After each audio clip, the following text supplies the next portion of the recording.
ঢাকা বিশ্ববিদ্যালয়ের উপাচার্য অধ্যাপক ডক্টর নিয়াজ আহমেদ খান বলেছেন, ঢাকা বিশ্ববিদ্যালয়ের কেন্দ্রীয় ছাত্র সংসদ নির্বাচন নিয়ে আমরা অনেক আগ্রহী।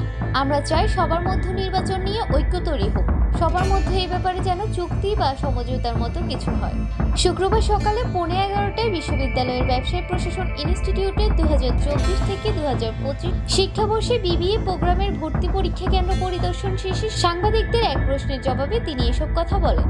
এই সময় ঢাকা বিশ্ববিদ্যালয়ের উপাচার্য অধ্যাপক ডক্টর সাইমা হক বিদিশা অধ্যাপক নিয়াজ আহমেদ খান বলেন, ডাকসু নির্বাচন নিয়ে আমরা অত্যন্ত আগ্রহী। আমরা চাই সবার মধ্যে নির্বাচন নিয়ে ঐক্য তৈরি হোক, সবার মধ্যে এই ব্যাপারে যেন চুক্তি বা সমঝোতার মতো কিছু হয়। আমরা সবাইকে নিয়ে একটা উৎসবমুখর পরিবেশে এই নির্বাচন আয়োজন করতে যাচ্ছি। দীর্ঘদিন পর বিশ্ববিদ্যালয়ের একটি মুক্ত পরিবেশ সৃষ্টি হয়েছে। আমরা এই পরিবেশকে কাজে লাগিয়ে যত দ্রুত সম্ভব সবাইকে নিয়ে ডাকসু সম্পন্ন করতে চাই। এই ক্ষেত্রে সবার সহযোগিতা কাম্য।